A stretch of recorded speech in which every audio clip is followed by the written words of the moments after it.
ఓం నమ శివాయ. ఓం నమో నారాయణాయ. ఓం శ్రీ స్వర్ణాకర్షణ కాళభైరవాయ నమో నమః. నరదృష్టి నివారణ కాళభైరవాయ నమో నమః. ఓం కాళకాలాయ విద్మహే కాళాతీతాయ ధీమహి తన్నో శ్రీ స్వర్ణాకర్షణ కాళభైరవ ప్రచోదయాతు. హరి ఓం.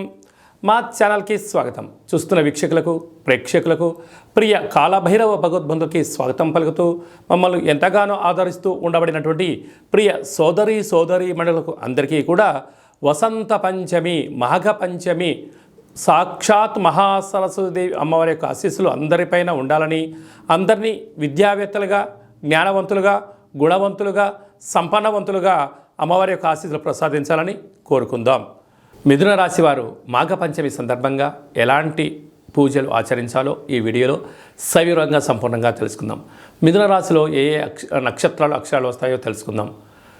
మృగశిర నక్షత్రంలోని 3వ పాదం, 4వ పాదం, ఆరుద్ర నక్షత్రంలోని 4 పాదాలు, పునర్వసు నక్షత్రంలోని 1, 2, 3 పాదములు కలిపితే మిథున రాశి అవ్వడం జరుగుతుంది. చాలామందికి డేట్ ఆఫ్ బర్త్లో లేనటువంటి ఏకైక కారణం చేత పేరు యొక్క మొదటి అక్షరాన్ని అనుసరిస్తూ రాశిని తెలుసుకునే ప్రయత్నం అవుతుంది.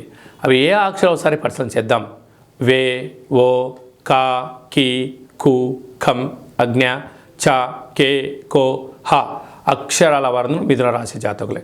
మిథున రాశి యొక్క అధిపతి బుధుడు అవ్వడం ఈ యొక్క మాఘ పంచమి సందర్భంగా చిలకపచ్చ అంటే మనకు పెసలు ఏ రంగు అయితే ఉంటాయో ఆకుపచ్చ రంగు వస్త్రాలను, ఆ పెసలను నైవేద్యంగా అమ్మవారికి ఏర్పాటు చేసి ఆ అమ్మవారి దగ్గర అర్చన చేసుకొని ఆ విభూతిని ఆ వస్త్రాలని సమర్పించడం వలన ఆ ఆకుపచ్చ రంగుల గాజులతో అమ్మవారికి అలంకరించినట్లయితే వీరికి బుద్ధికి, జ్ఞానానికి అద్భుతమైన విజయం వీరి సొంతమవుతుందని చెప్పి గమనించాలి.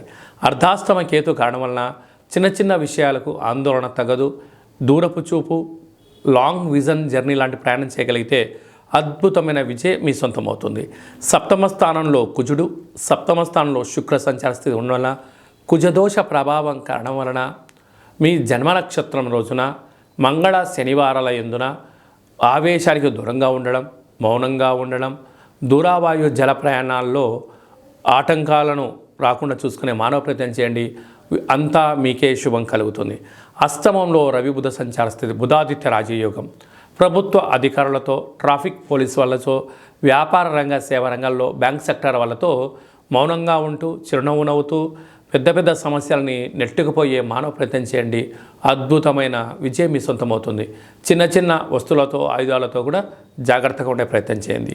భాగ్యస్థానంలో శని సంచార స్థితి ఉండడం వలన వృత్తులలో, ఉద్యోగాల్లో, భార్యాభర్తల మధ్య ఆ రిలేషన్షిప్లో ఆధ్యాత్మికమైన వాతావరణాన్ని, ప్రశాంత వాతావరణం ఏర్పరచుకోగలిగినట్లయితే అద్భుతమైన విజయానికి మీరే కేంద్రబిందువు అవుతారు.